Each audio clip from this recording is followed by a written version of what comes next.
Hello guys, कैसे हैं आप सभी लोग। उम्मीद करता हूँ बढ़िया होंगे। एक नया इनिशिएटिव स्टार्ट किया गया है जिसका नाम है आपका एनसीईआरटी। ओके, एनसीईआरटी में सारी आपकी एनसीईआरटीज कवर अप की जाएंगी और ये पहला पार्ट है आपका क्लास 11th चैप्टर 10 ज्योग्राफी का। ठीक है, तो स्टार्ट करते हैं। इसमें atmospheric circulation and weather systems के ऊपर हम देखेंगे पूरा एक एक, मतलब आपको सारे कॉन्सेप्ट यहाँ पर क्लियर हो जाएंगे, कहीं और आपको भटकना नहीं पड़ेगा। ठीक है, सारे कॉन्सेप्ट यहाँ पर आपके क्लियर होंगे। अब इन लाइन्सों में क्या दिया हुआ है इसको डिटेल में समझने के लिए पहले कुछ चीज़ें देख लेते हैं कि हैं क्या। देखिए, ये आपका सरफेस है, राइट। ये आपका सरफेस है यहाँ पे आपका बेसिकली सन, ठीक है, सनरेज यहाँ पर आपकी फॉल हो रही है इस सरफेस पे। ठीक है, अर्थ सरफेस है, ये सनरेज फॉल हो रही है आपकी। तो अब यहाँ पर बेसिकली क्या होगा, ये हीट होगा। ठीक है, ये आपका हीट होगा। अब आप यहाँ पर देखो इसका हीट डिस्ट्रीब्यूशन कैसे होता है वो हम अगले चैप्टर में देखेंगे फुल डिटेल्स में, कि किस तरीके से हीट ऑब्जॉर्व करता है surface, long radiation, short radiation, किस तरीके से रिलीज होता है, पूरा कॉन्सेप्ट देखेंगे। अब यहाँ पर क्या होगा, ये हीट हो गया, हीटेड अप होगा। एंड बेसिकली हमको पता है कि यहाँ पर आपकी बेसिकली एयर मॉलिक्यूल्स होंगे। ठीक है, कुछ एयर मॉलिक्यूल्स यहाँ पर आपके होंगे। अभी जैसे कि मैं बता रहा हूँ कुछ एयर मॉलिक्यूल्स यहाँ पर होंगे।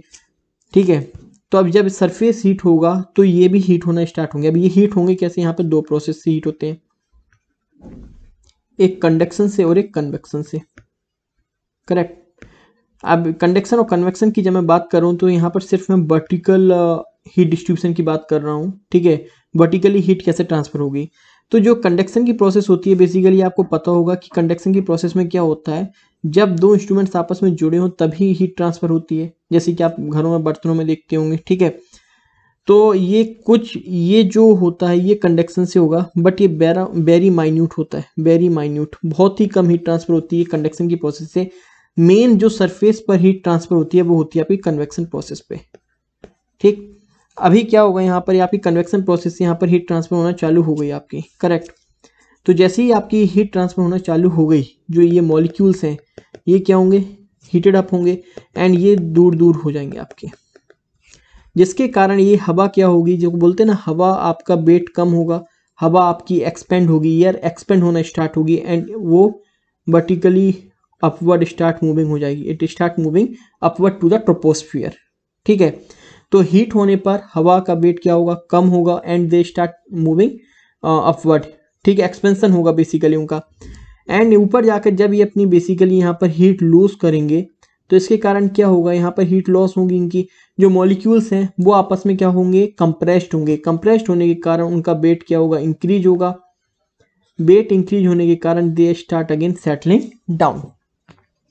ठीक है, ये चीज यहाँ पर क्लियर हुई। दे स्टार्ट यहाँ पर नीचे कैसे आती है, ये कॉन्सेप्ट समझ में आया आपको। ठीक है, अभी यहाँ पर क्या होता है, ये देखो आप यहाँ पर बेसिकली ये आपका क्या है, यहाँ पर मैं पेन चेंज कर लेता हूँ। ये देखिए, ये आपका इक्वेटर है। ठीक है, ये इक्वेटर है, ये ट्रॉपिकल लैटिट्यूड है आपके बेसिकली 30 डिग्री पर। ठीक है, ट्रॉपिकल लैटिट्यूड है आपके यहाँ पर। सब tropical and this is your polar. Now what happen, ये यहाँ पर क्या होगा, ये बेसिकली ये आपका सन रेस है, यहाँ पर फॉल होंगी।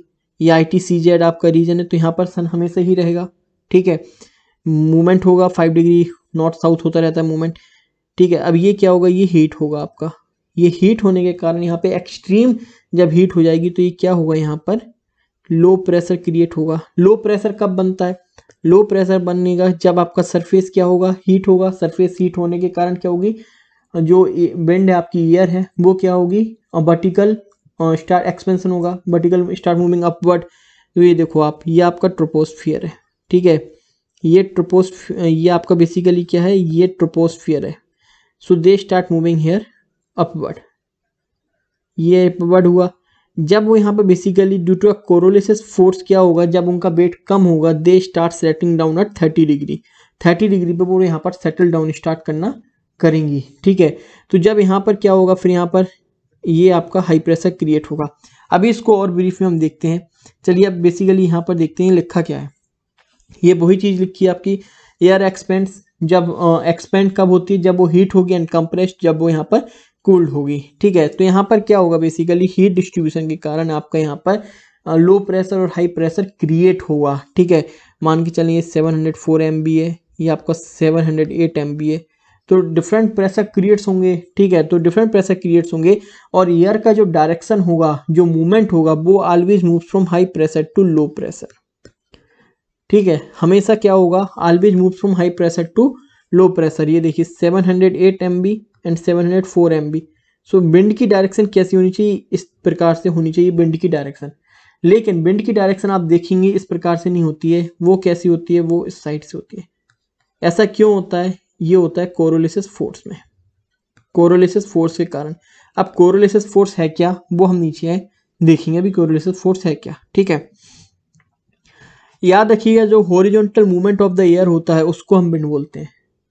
तो यहाँ पर हो सकता है आपसे कंफ्यूज किया जाए, तो याद रखिएगा हॉरिजॉन्टल मूवमेंट, जो हॉरिजॉन्टल मूवमेंट होता है एयर का उसको हम विंड बोलते हैं, ना कि अपवर्ड मूवमेंट। ट्रोपोस्फियर पर अब एयर जा रही है, that is not your wind, जो कि आपका हॉरिजॉन्टल मूवमेंट होगा। हॉरिजॉन्टल और वर्टिकल मूवमेंट होता क्या है, जब आपका बेसिकली सरफेस से ट्रोपोस्फियर है आपका, ये आपका स्ट्रेटोस्फियर है, जब इन लेयर्स पर जाती है उसको बोलते हैं हम वर्टिकल मूवमेंट ऑफ एयर।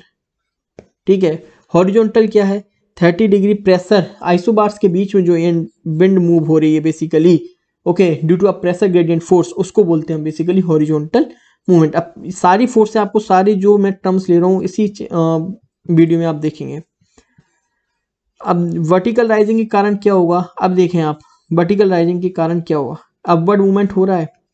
ठीक है, यहाँ पर हीट है, ये विंड का अपवर्ड मूवमेंट हो रहा है। अपवर्ड मूवमेंट होगा तो यहाँ पर क्या होगा, गर्म हवा क्या होगी, मॉइस्चर कंटेंट करेगी, मॉइस्चर कंटेंट करेगी, एंड मॉइस्चर कंटेंट एक एक्सट्रीम पॉइंट आएगा, कंडेंसेशन पॉइंट, जिसके बाद यहाँ पर बेसिकली क्या होगा, आपका यहाँ पर रेनफॉल, प्रेसिपिटेशन आपका स्टार्ट हो जाएगा। नाउ अब यहाँ पर एटमॉस्फेरिक प्रेशर आपका क्या होता है, एटमॉस्फेरिक प्रेशर क्या होता है, the weight of a column of air content in a unit area. मतलब कि अगर आपको यहाँ पर कहीं पे भी बेसिकली देखना है कि आपका एटमॉस्फेरिक प्रेशर क्या है इस प्लेस पर, तो what you have to do, you have to take an unit area. Unit area का मतलब क्या है, 1 metre square, 1 kilometre square, unit area आपको यहाँ पर लेना होगा। वहाँ पर आप प्रेशर, एटमॉस्फेरिक प्रेशर चेक करेंगे क्या है, और ये it is always from the mean sea level to the top of the atmosphere is called atmospheric pressure. Unit क्या है, it is express in unit of millibars, और सी लेवल पर आपका एटमॉस्फेरिक प्रेशर कितना होता है, 1013.2 मिलीबार। तो याद रखिएगा कि आपका यहाँ पर सी लेवल पर आपका एटमॉस्फेरिक प्रेशर कितना होता है। हो सकता है ऑब्जेक्टिव्स में आपसे यूपीपीसीएस पूछ ले आपके, तो याद रखिएगा 1013.2 millibar from the sea level. Statement के रूप में भी आपसे ये पूछा जा सकता है। तो you know that atmospheric pressure क्या है आपका, यूनिट के सिर्फ मिलीबार में होता है, सी लेवल पर कितना होता है, 1013.2 मिलीबार होता है। मीजर कैसे करते हैं, measure with the help of mercury barometer और एनेरॉइड बैरोमीटर। तो ये भी आ सकता है कि air pressure is measure with the help of mercury barometer and your aneroid barometer. तो याद रखिएगा इसको। अब वर्टिकल प्रेशर क्या होता है, ठीक है, वर्टिकल वेरिएशन ऑफ प्रेशर क्या होगा। तो जैसे कि आपने देखा होगा, जैसे यहाँ पर ग्रेविटेशन के कारण क्या होता है, यहाँ पर आपका जैसी सरफेस पर ग्रेविटी ज़्यादा होती है, तो ग्रेविटी के कारण क्या होता है, यहाँ पर मॉलिक्यूल्स आपके फिक्स हो जाते हैं। ठीक है, तो यहाँ पर क्या होगा, सरफेस पर एटमॉस्फेरिक प्रेशर ज़्यादा होता है। लेकिन जब आप हिल्स, माउंटेन्स एरियाज में जाते हैं तो प्रेशर आपका क्या हो जाता है, यहाँ पर कम हो जाता है ड्यू टू ग्रेविटी। तो यही है यहाँ पर, in the lower atmosphere the pressure decreases rapidly with the height. जैसे जैसे आप हाइट पर जाएंगे, ठीक है, जैसे जैसे आपकी हाइट बढ़ेगी आपका एटमॉस्फेरिक प्रेशर डिक्रीज होगा। मतलब आपका atmospheric pressure is inversely proportional to height. Atmospheric pressure आपका कम होता जाएगा जैसे जैसे आपकी हाइट बढ़ेगी lower atmosphere. Correct. Now pressure gradient force क्या होती है, प्रेशर ग्रेडियंट फोर्स होती है आपकी दो आइसोबार्स यहाँ पर, ठीक है, दो आइसोबार्स हैं, इसका प्रेशर कितना है 708, इसका प्रेशर कितना है 704। तो इनके बीच का जो डिफरेंस है उसको बोलते हैं प्रेशर ग्रेडियंट फोर्स। जितना ज़्यादा ये डिफरेंस होगा उतनी ही ज़्यादा आपकी विंड की स्पीड होगी। प्रेशर डिफरेंस कम होगा, विंड की स्पीड यहाँ पर कम होगी। सो एक क्वेश्चन यहाँ पर ये पूछा जा सकता है आपसे भाई we don't experience strong upward force, ठीक है, why we don't experience strong upward force, मतलब कि जो वर्टिकल फोर्स है आपकी ट्रोपोस्फियर, अपन हॉरिजॉन्टल फोर्स तो मतलब महसूस करते हैं लेकिन अपवर्ड फोर्स महसूस नहीं करते हैं। तो उसका कारण क्या है? इसका कारण है बेसिकली यहाँ पर आप देखें, the vertical pressure gradient force is much larger than the horizontal pressure gradient but it is generally balanced by the nearly equal but opposite gravitational force. मतलब कि यहाँ पर ये क्या होता है बेसिकली, इसको इक्विवेलेंट कर देता है कौन? ग्रेविटेशनल फोर्स, जिसके कारण हमें अपवर्ड फोर्स का महसूस ही नहीं होता है। हमें सिर्फ जो एहसास होता है वो हॉरिजॉन्टल विंड का ही एहसास होता है। That's why we don't experience strong upward winds.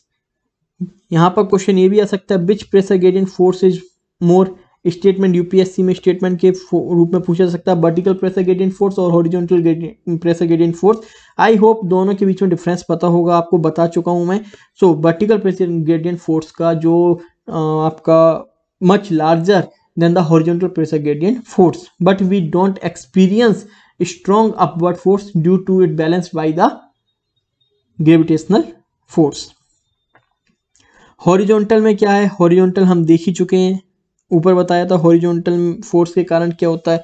30 degree से मैंने आपको बताया था हॉरिजॉन्टल के कारण ये यहाँ पर प्रेशर डिफरेंस जो क्रिएट होता है बेसिकली आपका, उसके कारण यहाँ पर विंड मूव होती है। एंड विंड क्या है? हॉरिजॉन्टल मूवमेंट ही आपका विंड होता है। आइसोबार्स क्या होते हैं? Isobars are the lines connecting place having equal pressure. जहाँ जहाँ पर इक्वल प्रेशर होगा उन लाइंस को, जैसे कि ये है, इन पॉइंट्स पर इक्वल प्रेशर है तो इसको कनेक्ट कर दिया गया, इसको कनेक्ट कर दिया गया, इसको कनेक्ट यहाँ पर। तो जहां जहां पर आपका इक्वल प्रेशर होगा ये क्या है? आइसोबार्स है। उन लाइंस को हम आइसोबार्स कहते हैं। अगर एक पॉइंट बनाया जाए इस तरीके से, तो इस तरीके से पॉइंट बनाया, इनको कनेक्ट कर दिया जाए तो इनको हम बोलते हैं आइसोबार्स। फिगर 10.1 में ये बताया गया है कि लो प्रेशर क्या है आपका? लो प्रेशर सेंटर पर क्रिएट होगा, आफ्टर दैट उसके सराउंडिंग में उससे ज़्यादा जो प्रेशर हैं बेसिकली यहाँ पर क्रिएट होते जाएंगे, उसको बोलते हैं हम low pressure. So low pressure force is enclosed by one or more isobars with the lowest pressure in the centres.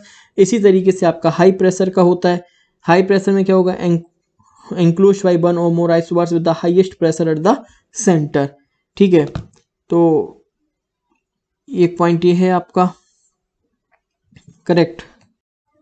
तो अब हम स्टार्ट करते हैं यहाँ पर world distribution of sea level पर। ठीक है, तो अब इसमें क्या होगा, पहले आप ये कुछ चीज़ समझें यहाँ पर कि वर्ल्ड डिस्ट्रीब्यूशन कैसे होगा यहाँ पर आपका। ठीक है, world distribution of sea level पर हम यहाँ पर देखते हैं क्या है आपका ये बेसिकली। तो अब ये देखो, आप पहले ये समझो है क्या। ये बेसिकली आपका इक्वेटर है। ठीक है, यहाँ पर आपका ये 30 डिग्री है। सो यहाँ पर बेसिकली क्या होगा, ये आपका ITCZ है, सॉरी ये आपका ITCZ होता है। 5 डिग्री नॉर्थ 5 डिग्री साउथ, ये आपका ITCZ होता है। ठीक है, अब सन की डायरेक्शन जैसे ही समर आता है तो सन नॉर्थ की ओर मूव करता है आपका, तो ये ITCZ का भी मूवमेंट उसी तरीके से रहता है। एंड ड्यूरिंग अ विंटर ये सन साउथ की ओर जाता है तो ITCZ भी साउथ की ओर जाता है। तो उसी हिसाब से पूरा आपका मूवमेंट यहाँ पर चेंज होता है। फिगर देखने के पहले देखते हैं यहाँ पर लिखा क्या है। यहाँ पर आपका ये पूरा वर्ल्ड डिस्ट्रीब्यूशन बताया गया है सी लेवल पर, सी लेवल प्रेशर पर, कि जनवरी और जुलाई में किस तरीके से आपका आइसोबार्स रहते हैं, किस तरीके से आपका ये डिस्ट्रीब्यूशन रहता है। अगर हम इक्वेटर पर देखें, near the equator the pressure is low and the area is known as equatorial low. ठीक है, इक्वेटर पे तो हमेशा ही प्रेशर आपका लो रहेगा, मैंने आपको बताया, पहले भी बताया, क्योंकि सनरेज यहाँ पे फॉल होंगी, यहाँ पर इक्वेटर पर प्रेशर लो होगा। 30 degree north and 30 degree south are found the high pressure areas known as the sub tropical highs. यहाँ से विंड क्या होगा आपका, यहाँ से विंड वर्टिकली राइज होगा ट्रोपोस्फियर पर, और 30 डिग्री पर क्या होगा, सेटल डाउन होगा। तो यहाँ पर ये क्या होगा आपका बेसिकली, ये हाई प्रेशर जोन क्रिएट होगा। अगेन एट 60 डिग्री पर देखते हैं, सब ट्रॉपिकल पर क्या होगा, pole towards along 60 degree north and 60 degree south the low pressure belts are termed as sub polars लो। अब यहाँ पर क्या है, ये देखें आप, इस तरीके से आपका ये है, ये 90 डिग्री, यहाँ पर क्या होगा, हाई प्रेशर होगा, डेफिनेटली कोल्ड विंड्स होंगी। तो हाई प्रेशर यहाँ से भी विंड यहाँ पर मूव होंगी और यहाँ से भी विंड यहाँ पर मूव होंगी। तो ये क्या होगा बेसिकली आपका लो प्रेशर जोन क्रिएट होगा। अब ये लो प्रेशर होगा, ये लो प्रेशर हो गया आपका, इसलिए इसको बोला जाता है आपका 60 degree north low pressure belt. And high pressure पर क्या होगा, जब यहाँ से विंड आएंगी, यहाँ से विंड आएगी, टेम्परेचर क्या होगा, डिफरेंस होगा दोनों में। इस टेम्परेचर डिफरेंस के कारण क्या होगा, दोनों एक दूसरे को पुशअप करेंगे। एयर मास का कॉन्सेप्ट है ये, आगे आने वाले टॉपिक में इसको हम देखेंगे ज़्यादा ब्रीफ में। अब यहाँ पर देखो ये क्या है, अभी जैसे कि मैंने बताया कि सन की डायरेक्शन पर बेसिकली क्या होता है, सन की डायरेक्शन पे आपका मूवमेंट, जैसी सन की डायरेक्शन होगी वैसे यहाँ पर प्रेशर जोन्स यहाँ पर क्रिएट होते हैं, ठीक है। इस वजह से ये क्या है, ये परमानेंट नहीं है। याद रखिएगा, अगर ये आपका एक सेंटेंस पे क्वेश्चन आ सकता है, these pressure belts are permanent in nature, तो आप लिखेंगे no, these are not permanent in nature. अभी यहाँ पर देखें, अभी ये जनवरी का देख रहे हैं, मतलब कि सन का मूवमेंट क्या है, सन की मूवमेंट यहाँ पर साउथ में है, ठीक है। सन की मूवमेंट क्या है यहाँ पर आपकी साउथ में, करेक्ट। सन की मूवमेंट यहाँ पर साउथ में है। अब सन की मूवमेंट यहाँ पर साउथ में, तो सनरेज यहाँ पर है आपकी, एंड यहाँ पर भी क्या हो, यहाँ पर क्या होगा, यहाँ पर आपका हाई प्रेशर क्रिएट होना चाहिए 30 डिग्री पर, ये आपका 30 डिग्री है, ठीक है, ये आपका 30 डिग्री है यहाँ पे। तो यहाँ पर आपका क्या होगा, ये हाई प्रेशर क्रिएट होना चाहिए, एंड यहाँ पर क्या होना चाहिए, यहाँ पर लो होना चाहिए, ठीक है। तो अब आप देखें इस फिगर को, यहाँ पर आप देखें कि यहाँ पर लैंड पर ये आपका है, लैंड है, ये बेसिकली इंडिया है, आपका इंडिया है हमारा, और ये आपका चाइना तिब्बत प्लेटू रीजन है। यहाँ पर हाई प्रेशर आपका क्रिएट हो रहा है क्योंकि यहाँ पर सनरेज यहाँ पर नहीं है, जिसके कारण यहाँ पर हीट नहीं कम होगी और यहाँ पर जो विंड है वो वर्टिकली राइज नहीं हो पाएंगी। ठीक इसी तरीके से यहाँ पर हाई प्रेशर क्रिएट हो रहा है। वहीं पर अगर हम यहाँ पर देखते हैं साउथ में बेसिकली वाटर बॉडीज आपकी हाई प्रेशर क्रिएट करेंगी in comparison to land mass, जहाँ पर आपका लो प्रेशर होगा, ठीक है। लो प्रेशर होगा, क्यों होगा, क्योंकि यहाँ पर सनरेज फॉल्स हो रही है। तो ये ग्राफ आपको ये शो कर रहा है। ठीक इसी तरीके से अगर आप बात करें यहाँ पर जुलाई की, हम बात करते हैं तो जुलाई में आप देखें कि सन का मूवमेंट क्या होगा, सन का मूवमेंट भाई नॉर्थ में होगा, ये आपका 30 डिग्री है, ठीक है। जब ये 30 डिग्री लैटिट्यूड है बेसिकली आपका सन की रेस यहाँ पर फॉल होगी, तो ये आपका तिब्बतन जो प्लेट्यू है बेसिकली आपका, ये चीज जो तिब्बतन प्लेट्यू है आपका, ये रीजन यहाँ पर क्या होगा, लो प्रेशर क्रिएट होगा, यहाँ पर लो प्रेशर क्रिएट होगा, और जो यहाँ पर वाटर बॉडीज होंगी यहाँ पर हाई प्रेशर होगा डेफिनेटली। एंड यहाँ पर आप देखें सन, यहाँ पर सनरेज तो फॉल हो नहीं रही, तो यहाँ पर जो लैंड मास होगा वो क्या होगा, यहाँ पर हाई प्रेशर लैंड मास पर भी क्रिएट होना चालू हो जाएगा। सो ये यहाँ पर डिफरेंस बता रहे हैं, और जो मैंने बोला था कि they are not permanent in nature, they oscillate with the apparent movement of the sun. Next topic देखते हैं, what are the factors that are affecting the velocity and the direction of the wind. What are the factors, तो पहला factors क्या है यहाँ पर, pressure gradient force, जो कि आपका वेलोसिटी और डायरेक्शन ऑफ द विंड्स को अफेक्ट करता है। मैंने आपको यहाँ पे बताया था कि मान के चलें आपका 708 MB है, या आपका 704 MB है, तो the rate of change of pressure with respect to the distance is the pressure gradient force. मतलब अगर ये जितने आइसोबार जितने पास होंगे विंड की, जो अगर जितना जितना पास में डिफरेंस होगा, बेसिकली आप समझो वहाँ पर जो विंड की वेलोसिटी है वो ज़्यादा होगी। Okay, the rate of change of the pressure with respect to the distance is the pressure gradient force. ये जो डिस्टेंस है यहाँ पर जो आपका प्रेशर चेंज हो रहा है उसको बोलते हैं pressure gradient force. The pressure gradient force is stronger where the isobars are close to each other. जितने ज़्यादा पास होंगे उतनी ज़्यादा यहाँ पर क्या होगा, आपका प्रेशर ग्रेडियंट फोर्स स्ट्रॉन्ग होगा। प्रेशर ग्रेडियंट फोर्स स्ट्रॉन्ग होगा तो आपकी विंड वेलोसिटी भी स्ट्रॉन्ग होगी। Second, frictional force. Frictional force क्या कहता है कि जनरली जब विंड ब्लो होती है आपकी, तो वहाँ पर देखते होंगे कई सारे ऑब्जेक्ट्स यहाँ पर आ जाते हैं, घर बने होते हैं, पेड़ पौधे, तो उसके कारण भी यहाँ पर क्या होता है, फ्रिक्शन के कारण आप देखेंगे कि जो विंड की वेलोसिटी है वो कम हो जाती है। इसी कारण आप जब भी रोरिंग 40s या फ्यूरियस 40s देखेंगे साउथ में, वो भी देखते हैं क्योंकि वहाँ पर लैंड मास क्या होता है, कम होता है, वो आप नॉर्थ में नहीं देख पाते। द रीजन इज सेम, क्योंकि वहाँ पर लैंड मास कम, इसलिए हमें साउथ में देखने को मिलती है roaring 40s roaring furious 40s हमें साउथ में देखने को मिलती हैं। एंड ओवर द सी भी विंड की डायरेक्शन बहुत विंड की जो वेलोसिटी होती है वो ज़्यादा होती है, क्योंकि वहाँ पर फ्रिक्शन फोर्स मिनिमम होती है। कोरिलेसिस फोर्स के बारे में देखते हैं। कोरिलेसिस फोर्स है क्या, ये एक इमेजिनरी फोर्स है, मतलब कि कहना है कि रियलिटी में है ही नहीं, ये सिर्फ एक इमेजिनरी फोर्स है। इस फोर्स का बेसिकली है क्यों, ये अर्थ मूव कर रहा है, ठीक है, तो उसको बैलेंस करने के लिए उसका एक इफेक्ट है कोरोलिसिस फोर्स। अर्थ के मूवमेंट के कारण आपका कोरोलिसिस फोर्स है, जो कि आपके फ्रेंच के जो फिजिसिस्ट थे उन्होंने 1844 में आपको कोरोलिसिस फोर्स के बारे में बताया था। उनका मानना था कि जो कोरोलिसिस फोर्स है, अगर ये देखें फिगर, ये फिगर देखें, ठीक है, अभी आपका ये क्या है, ये 23 डिग्री है, ठीक है, 23 डिग्री है, ठीक है, तो ये विंड की डायरेक्शन इस तरीके से होनी चाहिए थी। तो यहाँ पर ये कह रहे हैं कि ये ऐसा नहीं है, ये इसलिए ऐसी नहीं है क्योंकि this is due to the Coriolis force. Wind की डायरेक्शन नॉर्थ में आपकी राइट हैंड साइड मूव हो जाती है, विंड की डायरेक्शन नॉर्थ में राइट हैंड साइड मूव हो जाती है। एंड यही विंड की डायरेक्शन आप साउथ में देखें, हमेशा देखो ये फ्लो क्यों हो रही है, क्योंकि high pressure to low pressure इस तरीके से फ्लो होना चाहिए, लेकिन ड्यू टू कोरोलिसिस फोर्स ये क्या हुआ, ये राइट हैंड साइड मूव कर गया, ठीक है। एंड यहाँ पे भी ये इस डायरेक्शन में फ्लो होना चाहिए, correct, but due to Coriolis force south में लेफ्ट की तरफ मूव कर जाती है, in south it moves towards the left. तो कोरोलिसिस फोर्स का इफेक्ट ये है आपका, the Coriolis force is directly proportional to the angle of the latitude, मतलब कि आप जैसे जैसे इक्वेटर से दूर जाते जाएंगे आपकी कोरोलिसिस फोर्स ज्यादा होती जाएगी। Coriolis force maximum at the poles and it is absent at the equator. यही कारण है कि आप इक्वेटर पर देखेंगे तो आपको साइक्लोन्स नहीं बनते हैं, क्योंकि वहां पे कोरोलिसिस फोर्स जीरो होती है। This is the reason why this cyclones are not formed at equator, ठीक है। तो अभी हम देख रहे हैं यहाँ पर ये क्या दिया हुआ है, ये देखिए आप यहाँ पर बेसिकली आपको बताया गया है कि द कोरोलिसिस फोर्स जो है बेसिकली आपका that act perpendicular to the pressure gradient force. अब यहाँ पर देखो आपके ये आइसोबार्स हैं, मैं अभी स्ट्रेट मान रहा हूँ आइसोबार्स को, ठीक है, तो आप ये देखो आइसोबार्स मैंने यहाँ पर आपका स्ट्रेट माना है कि यहाँ पर आप, ठीक है, ये आपका आइसोबार्स हो गए आपके ये, करेक्ट, एंड ये क्या होगा आपका प्रेशर ग्रेडियंट फोर्स होगा, ठीक है। Pressure gradient force act force is perpendicular to isobars and the Coriolis force, ठीक है, and the Coriolis force is acts perpendicular to the pressure gradient force।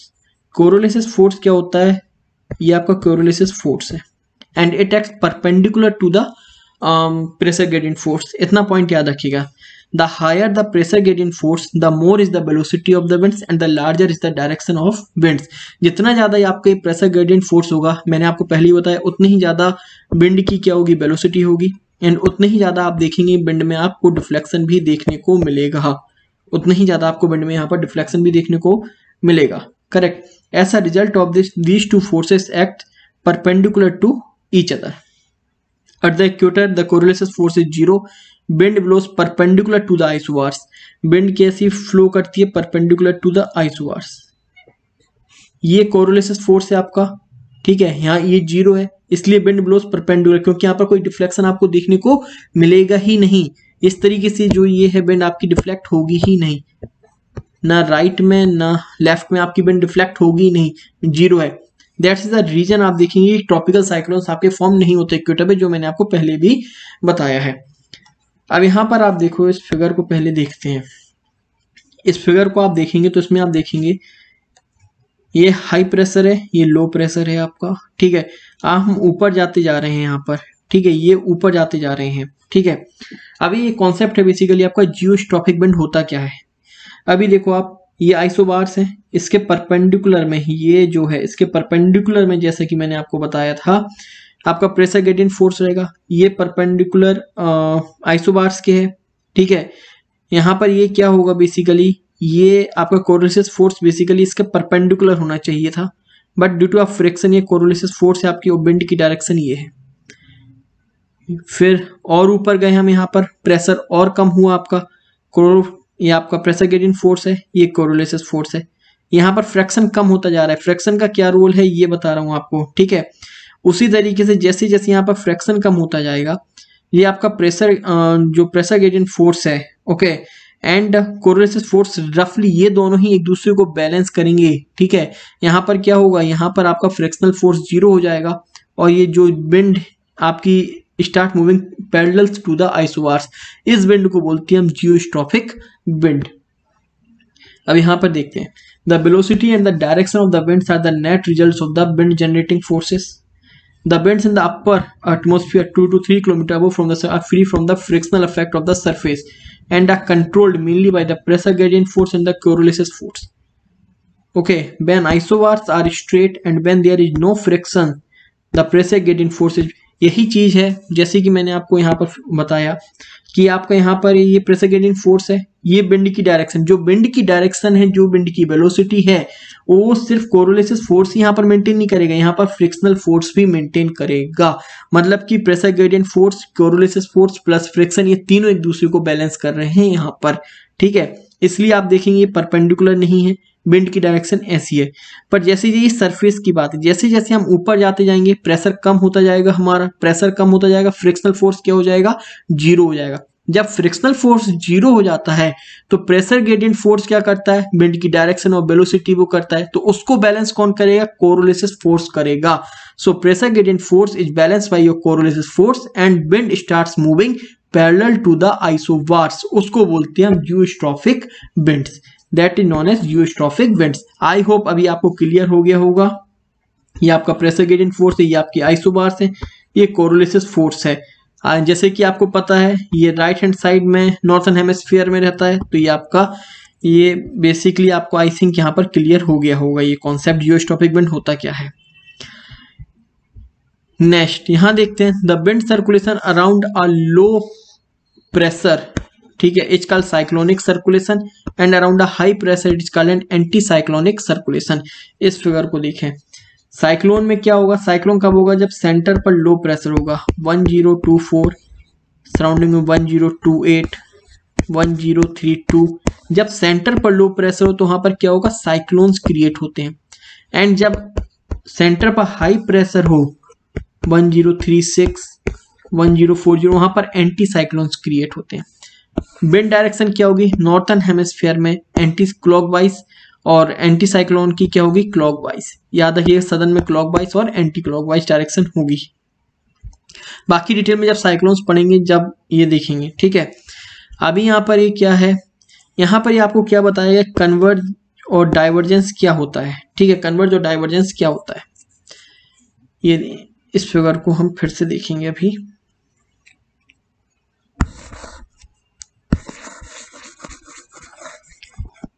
अभी देखो यहाँ पे क्या हो रहा है, ये आपका हाई प्रेशर है, दिस इज जो लो प्रेशर, ये यहाँ पर विंड आ रही है, ठीक, यहाँ से भी विंड आ रही है, तो ये क्या हो रहा है यहाँ पर, ये यहाँ पर क्या हो रहा है, यहाँ पर ये कन्वर्ज हो रहा है, मतलब सरफेस पर ये चीज यहाँ पर क्या हो रही है, आपकी कन्वर्ज हो रही है, ठीक है। ये आपका 0 डिग्री, ये आपका इक्वेटर हो गया, ये 30 डिग्री हो गया, ये 60 डिग्री हो गया। तो यहाँ पर आपका इससे यहाँ से विंड आएगी आपकी, बेसिकली यहाँ से विंड आएगी, तो यहाँ पर क्या होगा, ये कन्वर्ज होगा, यहाँ से विंड ऊपर की ओर जाएगी। ये हाई प्रेशर है, ये आपका लो प्रेशर है, सॉरी ये भी हाई प्रेशर है, 30 डिग्री साउथ है, ये 30 डिग्री नॉर्थ है। मैं ना ऐसा इसलिए दिखा रहे हैं आपको, इसमें आपको एक क्लियर हो, ये 30 डिग्री साउथ है, ये आपका 0 इक्वेटर है, and this is your 30 degree north, correct. तो यहाँ पर क्या होगा, ये हाई प्रेशर होगा, ये लो प्रेशर होगा, ये भी क्या होगा, यहाँ पर हाई प्रेशर होगा। तो जब हाई प्रेशर से लो प्रेशर की ओर विंड जाएगी इस तरीके से, करेक्ट। अब जब यहाँ पर विंड आएगी तो इस कारण क्या होगा, यहाँ पर जब विंड आएगी आपकी तो ये ऊपर की ओर जाएगी, तो यहाँ पर ये क्या हो रहा है, कन्वर्ज हो रहा है। अब यहाँ पर ये क्या हो रहा है, ये अब ये ऊपर की ओर वर्टिकली यहाँ पर ये राइज कर रहे हैं, फिर यहाँ से विंड क्या होंगी, डाइवर्ज होना चालू हो जाएंगी। यहाँ से विंड मतलब ट्रोपोस्फियर पर क्या होगा, डाइवर्ज होना चालू हो जाएगा इस तरीके से। तो यही चीज है, जब आप सरफेस पर देखेंगे जहां कन्वर्जेंस होगा वहां पर अपर ट्रोपोस्फियर पे क्या होगा, डाइवर्जेंस होगा। क्यों डाइवर्जेंस होगा, क्योंकि यहाँ पर ये अपनी हीट लॉस करके यहाँ पे कोल्ड विंड बन जाएंगी, जिनका वेट ज्यादा हो जाएगा और यहाँ पर ये सेटल डाउन होंगी। तो यही चीज यहाँ पर आप देखेंगे, यही चीज यहाँ पर लिखी हुई है। ये फिगर देखें, ये आपका सरफेस है बेसिकली, और ये आपका ट्रोपोस्फियर लेयर है, ठीक है। तो यहाँ पर क्या हो रहा है, ये मान के चलें आपका ये 30 डिग्री साउथ है, ये आपका इक्वेटर है, ये 30 डिग्री नॉर्थ है।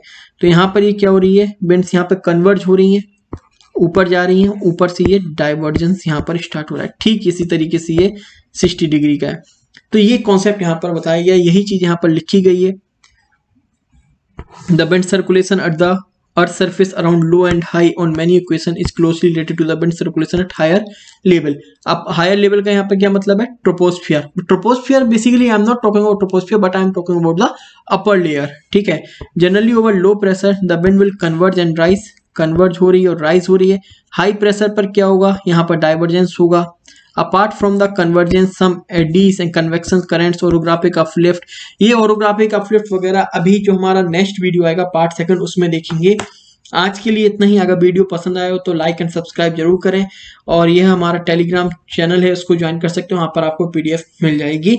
और इसी के लिए हम आपको एक चीज और बता देते हैं, एक यूपीपीसीएस 2022 के लिए, 2022 के लिए और आरओ के लिए, ठीक है, 2022 के लिए यहाँ पर एक बैच स्टार्ट हो रहा है। प्रीलिम्स प्लस प्रीलिम्स का भी हो रहा है, प्री प्लस मेंस का हो रहा है। इसी तरीके से वहां पर सारी वीडियो, सारे टॉपिक्स जीएस पेपर 1 से लेकर जीएस पेपर 4 तक आपको पढ़ाया जाएगा।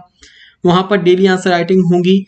डेली आंसर राइटिंग जो भी टॉपिक पढ़ाया जाएगा उससे रिलेटेड आपको daily answer mains answer writing करवाई जाएगी आपको। और प्रीलिम्स के वहां पर क्यूज होंगे, टेस्ट सीरीज होगी, प्रैक्टिस होगी पूरी, और सारे लेक्चर्स प्रोवाइड किए जाएंगे विथ पीडीएफ। अगर आप ये बैच ज्वाइन कर रहे हैं तो इसके अलावा मतलब आप ये समझ लो आपको पूरा ट्रस्ट रखना है, आपको कहीं और कुछ भी नहीं पढ़ना है। सारी पीडीएफ ABCD से लेकर जेड तक हर चीज आपको यहाँ पर दी जाएगी। एक एक कॉन्सेप्ट दिए जाएंगे।